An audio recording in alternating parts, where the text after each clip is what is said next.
Okay, तो ये दो क्वेश्चन है, पहले इसको सॉल्व करते हैं। इसमें क्या बोला है, एक 4 माइक्रोफेरेड के कैपेसिटर में ऊपर वाले प्लेट में +80 माइक्रोकूलम चार्ज है, तो ये जो 3 माइक्रोफेरेड का कैपेसिटर है उसके ऊपर वाले प्लेट में कितना चार्ज आएगा पूछा है। ठीक है, तो हम लोग देखें कि इस कैपेसिटर के पास इनिशियली कोई चार्ज है, मतलब इसके पास कोई ना कोई पोटेंशियल है। Q इक्वल्स टू CV के हिसाब से अगर देखें तो चार्ज 80 है, कैपेसिटेंस 4 है, मतलब इसका पोटेंशियल है 20 वोल्ट्स का। इसके पास कोई चार्ज नहीं है, मतलब इसका पोटेंशियल 0, और ये पैरेलल में है दोनों, तो इसका भी पोटेंशियल वैसे 0 है। ठीक है, तो दोनों के पास कोई पोटेंशियल नहीं है और इसके पास पोटेंशियल है, मतलब पोटेंशियल का डिफरेंस है, मतलब चार्ज ट्रांसफ़र होना चाहेगा। ठीक है, तो ये वाला जो चार्ज है वो यहाँ से निकलेगा और कुछ इधर जाएगा और कुछ इधर जाएगा, तो इसके ऊपर प्लेट में कितना चार्ज आ जाएगा हम लोग को देखना है। ठीक है, तो अगर इसके ऊपर में +80 है, मतलब इसके नीचे में -80 है, ये हम लोग को पता है। खैर उसकी ज़रूरत नहीं है हम लोग को यहाँ पे। तो देखो ये दोनों किस में कनेक्टेड है, ये दोनों पैरेलल में, तो वो दोनों को हम लोग पहले एक बना लेते हैं। ऊपर में है 4 माइक्रोफेरेड का और नीचे में ये दोनों ऐड हो गए, 3 और 2 का कितना बन गया, 5 माइक्रोफेरेड। इसके पास कितना चार्ज है, 80 माइक्रोकूलम, और ये दोनों सीरीज में चार्ज सेम रहता है, मतलब अगर इसके पास 80 है तो पूरा चार्ज इसके पास भी होगा, तो इसके पास भी कितना चार्ज हो गया, 80 माइक्रोकूलम, ऊपर में प्लस नीचे में माइनस, जैसा इसमें था वैसा ही। ठीक है, तो इस पे हम लोग पोटेंशियल निकाल सकते हैं। Q इक्वल्स टू CV लगाया तो 80 और ये 5 मतलब 16 वोल्ट्स, मतलब इस दोनों कैपेसिटर के पास जो पोटेंशियल आएगा वो 16 वोल्ट का आएगा। दोनों पैरेलल में तो दोनों के पास सेम रहेगा, मतलब इसके पास भी 16 वोल्ट, इसके पास भी 16 वोल्ट। ठीक है, तो यहाँ भी 16 वोल्ट लिख लेते हैं, यहाँ भी 16 वोल्ट लिख लेते हैं। ठीक है, तो मेरे को इसका चार्ज बताना था, तो इसमें फिर से मैं Q इक्वल्स टू CV लगाया। C है 3 माइक्रोफेरेड, वोल्टेज है 16, मतलब आ गया 48 माइक्रोकूलम। ठीक है, ऊपर वाले प्लेट में प्लस बनेगा और नीचे वाले प्लेट में माइनस बनेगा। ठीक है, ऐसे आंसर निकाल लिए। इसका भी निकाल सकते थे, इसमें आ जाएगा 32 माइक्रोकूलम, 48 और 32 मिलके 80 माइक्रोकूलम। हम लोग इसमें एक चार्ज डिवीज़न रूल सीखते हैं, ठीक है, वो भी हमारे लिए काम का है। चलो वो देखते हैं कि क्या होता है। ऐसे तो आंसर निकाल ही लेंगे हम लोग, पर वो रूल भी सीख लेते हैं। देखो क्या होता है, जब दो कैपेसिटर पैरेलल में लगे होते हैं,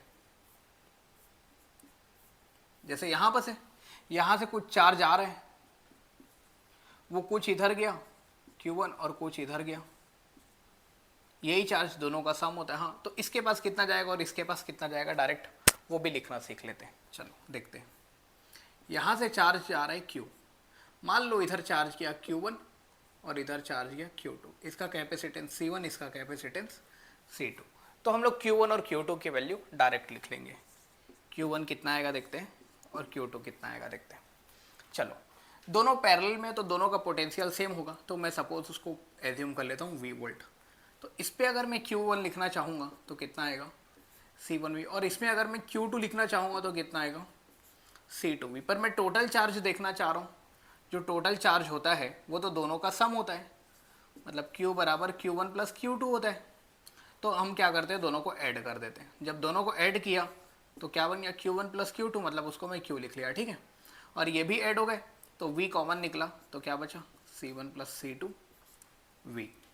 ठीक है, तो ये हमारा एक इक्वेशन हो गया, पर मैं केवल Q1 निकालना चाहता हूँ, Q1, तो ये V की वैल्यू यहाँ पर ले जाके पुट कर देते हैं।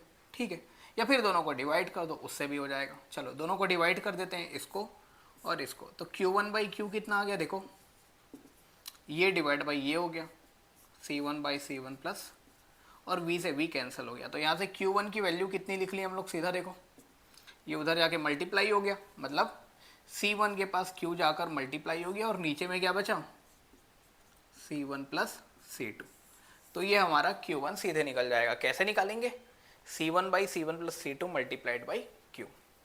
ठीक है, तो जिसका चार्ज निकालना है उसका कैपेसिटेंस ऊपर में लिखेंगे, क्योंकि जो चार्ज होता है वो डायरेक्टली प्रोपोर्शनल टू कैपेसिटेंस होता है फॉर सेम पोटेंशियल डिफरेंस। ठीक है, Q, तो अगर Q1 निकालना है तो C1 ऊपर में लिखेंगे और नीचे में टोटल लिखेंगे, और चार्ज कितने का आ रहा है ये देखेंगे। जैसे यहाँ पास कितने का चार्ज आ रहा था हमारे पास, 80 का। हम लोग को Q1 निकालना था, कैसे निकालते देखो, Q1 बराबर इसका चार्ज निकालना है तो इसका कैपेसिटेंस लिखा 3, नीचे में टोटल कैपेसिटेंस लिखा 3 और 2 5, और फिर ये टोटल चार्ज लिखा, कितने का चार्ज आ रहा है 80 का, तो कितना आ गया 16 तिया 48 माइक्रो कूलम। ठीक है, अगर इसका चार्ज निकालना रहता मेरे को Q2 सीधे, तो कैसे लिखता, इसका कैपेसिटेंस लिखता 2, टोटल कैपेसिटेंस लिखता 2 + 3 5 और मल्टीप्लाई करता टोटल चार्ज कितना आ रहा है, तो ये कितना आता 32 माइक्रो कूलम।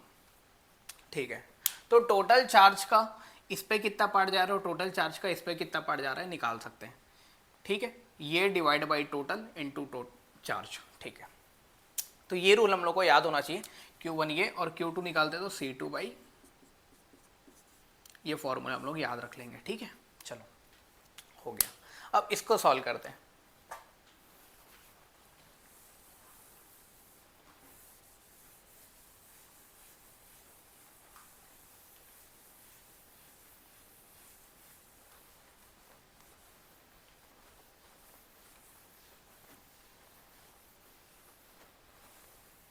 जैसे हम लोग कैपेसिटर के लिए चार्ज डिवीजन रूल सीखे, वैसे ही हम लोग रजिस्टर के लिए करंट डिवीजन रूल सीखेंगे इसमें। चलो देखते हैं। ये दो बैटरी अलग अलग पोलैरिटी के, दोनों को मैं एक बना लिया। बड़ा वाला कौन है, इधर मुँह है, तो मेन बड़ा वाला इधर बनेगा। 8 में से 4 चला जाएगा तो 4 वोल्ट का। ये सेल का इंटरनल रेजिस्टेंस दोनों है, सीधे सीरीज में लगेंगे तो ऐड हो गया, ये हो गया 1.5। ठीक है, एक बार बना ही लेते हैं। और नीचे एक और है 4.5 का, और 2 ठो ऐसे रजिस्टर लगे हुए। ठीक है, ये है 3 और ये है 6। हम लोग को निकालना है कि x कितना होगा। x क्या बोला है कि 3 ओम में x/3 एम्पियर जा रहा है। 3 ओम अगर है तो यहाँ पर जो करंट जा रहा है वो x/3 है। ठीक है, तो ये दोनों तो सीधे सीरीज में, तो कितने हो गए 6 हो गए। एक बार बेसिक से करते हैं फिर रूल सीख लेंगे। ठीक है, तो ये हो गया 6, ये कितना हो गया सीधे 6 हो गया। इसको अभी ध्यान नहीं देते, टोटल निकाल लेते। 3 और 6 का पैरेलल कॉम्बिनेशन करेंगे तो आंसर आ जाएगा 2। 3 और 6 का पैरेलल रेजिस्टेंस हो गया 2। 6 और 2 सीरीज में है तो हो गए 8। कितने हो गए 8। 4 वोल्ट की बैटरी, 8 ओम का रेजिस्टेंस, तो करंट आ गया V बराबर आई आर के हिसाब से। R आ गया V/I, V = IR ना, तो I आ गया V/R। 4/8 मतलब 1/2 मतलब 0.5 एम्पियर। ठीक है, मतलब बैटरी से जो करंट निकल रहा है वो 1/2 एम्पियर का निकल रहा है। मतलब यहाँ तक पूरा 1/2, यहाँ तक आते हुए थे 1/2 एम्पियर। अब इसके पास करंट कितना जा रहा है ये देखते हैं। ठीक है, एक बार सिंपल से ही कर लेते हैं हम लोग। ये दोनों सॉल्व के कितने आ गए थे यहाँ पे 2, बाकी को छोड़ते हैं। यहाँ कितना करंट जा रहा है हमारा 1/2 एम्पियर, तो इसका वोल्टेज निकाल लिए V बराबर IR 1 वोल्ट का। मतलब इसके पास वोल्टेज कितने का रहने वाला है 1 वोल्ट का। तो इस पे करंट कितना लिखेंगे, V पता है R पता है, तो करंट अगर लिखना है फिर से तो V/R मतलब 1/3 एम्पियर का करंट इसमें जाएगा। जो हम लोग को x/3 बोला है तो x की वैल्यू कंपेयर करेंगे तो 1 हो जाएगा। पर हम लोग ये नहीं, हम लोग यहाँ पास करंट डिवीजन रूल सीखना चाह रहे हैं, तो मेन वापस से इस जगह पर हम लोग चले जाते हैं। तो इसको अच्छे से बनाते हैं। ऐसा है, ये 3 ओम है, ये 6 ओम है, और यहाँ जाने वाला करंट 1/2 एम्पियर है। उसको मैं कुछ टाइम के लिए I बोल देता हूँ, इसको मैं R1 बोल देता हूँ, इसको मैं R2 बोल देता हूँ। ठीक है, और मैं चाहता हूँ कि इसमें कितना करंट जा रहा है मैं निकालूँ। तो बिल्कुल हम लोग देखें कि V बराबर IR, तो I बराबर V/R। अगर पोटेंशियल डिफरेंस सेम रखूँ तो इस बार current inversely proportional to resistance आ रहा है। जब मैं चार्ज में निकाल रहा था तो Q बराबर CV, पोटेंशियल डिफरेंस सेम रखूँ तो charge directly proportional to capacitance था। यहाँ current inversely proportional to resistance है।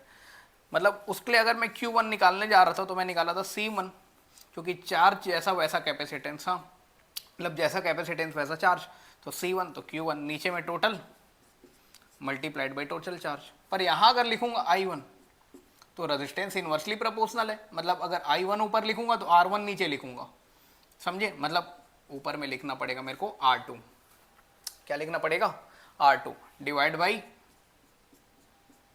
R1 plus R2 into total current. तो ये होता है करंट के लिए डिवीजन रूल, और ये होता है हमारा चार्ज के लिए, क्योंकि चार्ज में कैपेसिटेंस डायरेक्टली प्रोपोर्शनल तो Q1 तो C1, करंट में इन्वर्सली प्रोपोर्शनल तो करंट अगर I1 का है तो रेजिस्टेंस ऊपर में R2 का लिखूंगा।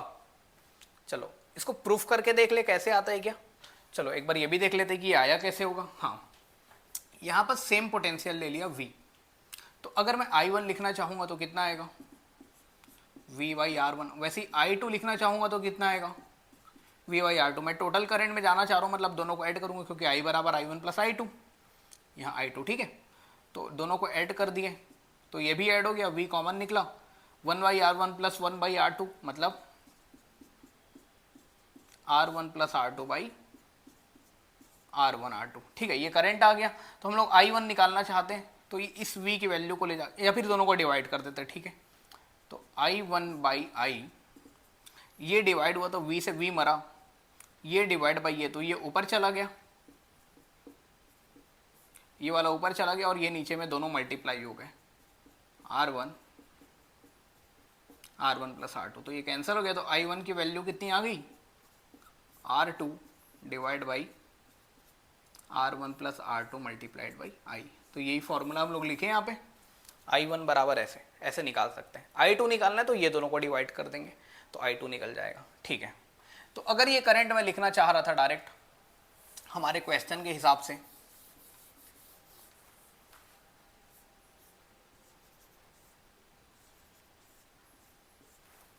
यहाँ है 3 ओम, यहाँ है 6 ओम, यहाँ जा रहा है 1/2 एम्पियर, तो यहाँ कितना करंट जाएगा I1 बोल देते हैं। तो I1 की वैल्यू कैसे निकालेंगे, R2 लिखूंगा, नीचे में टोटल करूंगा, और करंट कितने का था 1/2 का, कितना आ गया देखो, 2 1 कम 2 दिया, 3/9 मतलब 1/3 एम्पियर। तो यही करंट हम लोग को बोला था कि x/3 है, तो कंपेयर किए तो x की वैल्यू आ गई 1। चलो ठीक है।